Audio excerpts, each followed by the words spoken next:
जो सत्ता पक्ष है वो जिस तरह की भूमिका बना रहा है कि विपक्ष लोग आरक्षण के साथ नहीं है, महिलाओं के आरक्षण के साथ नहीं है, जिस तरह की भ्रांति और भ्रम फैलाने का काम कर रही है सत्ता पक्ष के लोग, तो मैं उन लोगों से कहना चाहूँगी कि 2023 में जब नारी शक्ति वंदन अधिनियम बिल पास हुआ था तो पक्ष और पूरा विपक्ष एक साथ होकर इस बिल को हम लोगों ने पास कराया था और ये सर्व सहमति के साथ पास हुआ था। लेकिन जो ये अब संशोधन लाया जा रहा है तो आखिरकार सरकार क्या चाहती है? क्या सरकार वाकई में महिलाओं का सशक्तिकरण चाहती है या इस विधेयक को लाकर, इस संशोधन को लाकर वो खुद के सशक्तिकरण के तरफ काम कर रही है? जब 2023 में विधेयक आया था तब स्पष्ट रूप से लिखा गया था कि जनगणना होगी और समाजवादी पार्टी का ये पक्ष था कि जातिगत जनगणना हो। और कल होम मिनिस्टर साहब ने भी ये बात कही है कि जनगणना कराएंगे, अभी वो घरों की गिनती कर रहे हैं, पिछले 3 सालों में खाली वो घरों की गिनती कर पाए हैं। तो जनगणना होगी, जातिगत जनगणना होगी, उसके बाद परिसीमन होगा और आरक्षण लागू होगा। तो सभी लोग इस बात से सहमत थे। लेकिन 2024 में जब भारतीय जनता पार्टी की सरकार आई और पूर्ण बहुमत की सरकार नहीं पा पाई, सहयोगों के साथ लाई गई ये सरकार, तो जब ये सरकार आई तो 2024 में ही आपने जनगणना क्यों नहीं शुरू कराई? हमारा सवाल ये है। आपने लगभग 2.5 साल निकाल दिए, आपने जनगणना नहीं कराई, क्योंकि अगर जनगणना हो जाती तो आज हम परिसीमन की स्टेज में होते और आरक्षण 2029 तक लागू हो जाता। लेकिन आपकी मंशा ही नहीं थी कि 2029 पे महिलाएं आए और इस सदन में बैठे। अब अचानक ये जल्दबाजी क्यों दिखा रही है? 2026 में जहां अप्रैल का महीना चल रहा है तो लगातार जल्दबाजी क्यों दिखा रही है? सवाल इस बात पे भी होना चाहिए। तो ये सरकार जल्दबाजी, जो हम समाजवादी पार्टी का मानना है, वह इसीलिए दिखा रही है क्योंकि ये जो डिलिमिटेशन है, जो ये पूरी एक्सरसाइज है, ये सरकार एक हथियार के रूप में प्रयोग करना चाहती है खुद को सशक्त करने के लिए।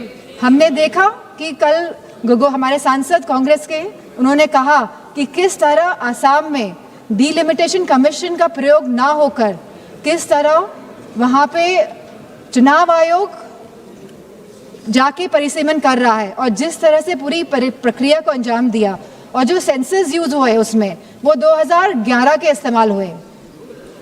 तो कहीं ना कहीं ये बहुत बड़ा प्रश्न चिन्ह उठाता है सरकार पे कि सरकार आखिरकार संविधान में संशोधन क्यों ला रही है, ये संविधान को क्यों बदलना चाहती है, ये क्यों चाहती है कि हमारा संविधान कमज़ोर हो और सरकार हमेशा सत्ता में बनी रहे। हमारे संस्थापक आदरणीय श्रद्धेय नेताजी ने जब उत्तर प्रदेश में पहली बार महिला आरक्षण लागू किया पंचायती राज में, तब जहां SC/ST महिलाओं को आरक्षण मिला, वही हमारी OBC महिलाओं को भी आरक्षण मिला और हमारी जनरल कैटेगरी की महिलाओं को भी आरक्षण मिला। अब समाजवादी पार्टी चाहती है कि इस आरक्षण में हमारी अल्पसंख्यक महिलाओं को भी आरक्षण मिले। आप क्यों आधी आबादी में बंटवारा करना चाहते हैं? आप क्यों नहीं चाहते हैं कि महिलाएं आगे बढ़े, हर वर्ग की, हर समाज की, हर धर्म की महिलाएं आगे बढ़े? आज हमारी यह मांग है कि आप OBC महिलाओं को भी आरक्षण दें और हमारी अल्पसंख्यक महिलाओं को भी आरक्षण दें। अल्पसंख्यक महिलाओं से तो किसी तरह का द्वेष, किसी तरह की चिढ़ है सामने बैठे हुए लोगों को, लेकिन मुझे पूरा भरोसा है कि जो हमारे यूपी के सांसद हैं भारतीय जनता पार्टी के, वो OBC महिलाओं के लिए मना नहीं करेंगे। तो वाकई में अगर आपको संशोधन लाना था, अगर आपको कॉन्स्टिट्यूशनल अमेंडमेंट करना था, तो आप इस बात का मेंटेन करते कि आप OBC महिलाओं को आरक्षण देने का काम करेंगे। हमारे यशस्वी प्रधानमंत्री श्री नरेंद्र मोदी जी ने पूरे विश्व को बता दिया है कि विमेन डेवलपमेंट और विमेन लेड डेवलपमेंट का क्या अंतर होता है। जैसा कि वो कहते हैं कि नारी सशक्तिकरण का दौर गया, अब नारी नेतृत्व की बारी है। इसी पे हम एक पंक्ति पढ़ना चाहेंगे। सदियों की इन जंजीरों का अब मिट रहा निशान है, नारी शक्ति के उदय का एक ये नया विधान है। वक्त के इस दौर में अब तेरा ही ऐलान है, मेरी प्यारी माताओं बहनों, तू ही नए भारत की नींव, तू ही इसकी शान है। महोदय, हम लोग 2 दिन पहले हमारे संविधान के निर्माता डॉक्टर बाबा साहब भीमराव अंबेडकर जी की जयंती को मनाए और वो हमेशा कहते थे कि social justice can not be achieved without gender justice. संविधान लागू होते ही उन्होंने सबसे पहले महिलाओं को वोट करने का अधिकार दिया था और वो 3 तरह के जस्टिस की बात करते थे, पॉलिटिकल जस्टिस, सोशल जस्टिस और इकोनॉमिक जस्टिस। ट्रिपल तलाक, बेटी बचाओ बेटी पढ़ाओ के माध्यम से हमने महिलाओं में सोशल जस्टिस को डिलीवर किया। उज्ज्वला योजना, ड्रोन दीदी, जीविका दीदी के माध्यम से हमने महिलाओं में इकोनॉमिक जस्टिस को डिलीवर किया और आज इस आरक्षण के तहत हम महिलाओं में पॉलिटिकल जस्टिस को डिलीवर करने के लिए यहाँ खड़े हुए हैं। अब भारत को विश्व गुरु बनने से कोई नहीं रोक सकता, क्योंकि अब यहाँ पे जो नीतियों का निर्माण होगा उसमें आधी आबादी की भी उतनी ही भागीदारी होगी और जो यहाँ पे महिलाएं होंगी वो हमारे देश का प्रतिनिधित्व करेंगी। महोदय, हम बिहार की धरती से आते हैं, बिहार की गौरवशाली धरती से आते हैं। वहाँ की महिलाओं ने अपने नेतृत्व से, अपने हुनर से पूरे विश्व में भारत का मान बढ़ाया है। वो लोकगीत गायिका शारदा सिन्हा जी हो, वो दरभंगा की भावना कंठ जी हो, वो मुजफ्फरपुर की शिवांगी सिंह जी हो, इन सब बेटियों ने बिहार के साथ साथ देश का भी मान विश्व स्तर पर बढ़ाया है। हमारे राष्ट्रीय अध्यक्ष श्री चिराग पासवान जी हमेशा अपने vision Bihar first, Bihari first की बात करते हैं और वो ये जानते हैं कि बिहार फर्स्ट और बिहारी फर्स्ट को आधी आबादी के सहयोग के बिना नहीं डिलीवर किया जा सकता। हमारी सरकार, एनडीए की सरकार, बिहार में पूरे देश में बिहार पहला राज्य था।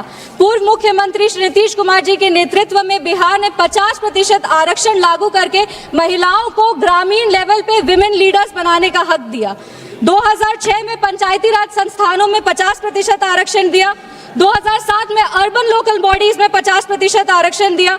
2016 में सरकारी नौकरी में 35% आरक्षण दिया और ये करके महिलाओं के आत्मसम्मान को, महिलाओं के अधिकार को उन्होंने अपनी प्राथमिकता दी। आज बिहार की जीविका दीदी जो है वो देश भर की आजीविका दीदियों के लिए एक उदाहरण बनी है। लेकिन इस देश का और ये बिहार का विडंबना है कि जहां एक तरफ एनडीए ने बेटियों को, माताओं को, बहनों को आगे रखा, वहीं बिहार के विपक्ष की एक पार्टी है जिनके सांसद सरेआम सदन में इस बिल को फाड़ के टुकड़ा टुकड़ा किए थे, बेटियों के सपने को चूर चूर इसी सदन में किए थे। वो और कोई नहीं, सुरेंद्र यादव जी हैं। आज हमारे यशस्वी प्रधानमंत्री श्री नरेंद्र मोदी जी की विजनरी लीडरशिप, उन्होंने जो विजनरी लीडरशिप दिखाई है वो इस देश की माँ, बेटियों और बहनों के लिए एक नए युग की शुरुआत है। उन्होंने सिर्फ आरक्षण ही नहीं दिया, उन्होंने संरक्षण, सम्मान और सशक्त नेतृत्व का भी अधिकार दिया। विपक्ष भले ही एक महिला प्रधानमंत्री बनाए, लेकिन इस देश का दुर्भाग्य है कि उस महिला प्रधानमंत्री ने महिलाओं के लिए कुछ नहीं किया। 1984 में ब्रूट मेजॉरिटी के बावजूद वो इस विधेयक को पारित नहीं कर पाए। 2010 में राज्यसभा से पास होने के बाद लोकसभा में भी विपक्ष के साथ होने के बावजूद वो इस बिल को पारित नहीं कर पाए और ये सिर्फ और सिर्फ इसीलिए हुआ क्योंकि इनका पॉलिटिकल विल तब भी नहीं था इसको पारित करने का और इनका पॉलिटिकल विल आज भी नहीं है इसको पारित करने का। हम सरकार के प्रति आभार व्यक्त करते हैं कि महिला आरक्षण के साथ साथ वो जो ये परिसीमन पर स्पष्ट और पारदर्शी तरीके से जो कानून ला रहे हैं वो आने वाले समय में देश के लिए गुड गवर्नेंस का एक उदाहरण बनेगा। परिसीमन का असली उद्देश्य है गुड गवर्नेंस, अकाउंटेबिलिटी और ट्रांसपेरेंसी।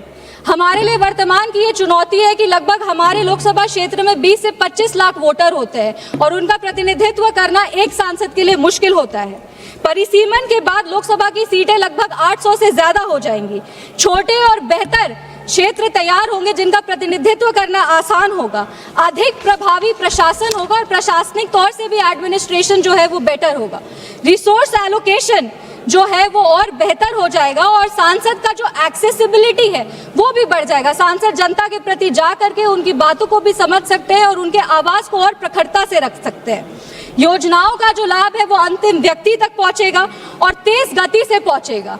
डीलिमिटेशन एक बहाना है, सच बात तो यह है कि डीलिमिटेशन की आड़ में विपक्ष महिला सशक्तिकरण को रोकने का प्रयास कर रही है, महिला आरक्षण को रोकने का प्रयास कर रही है।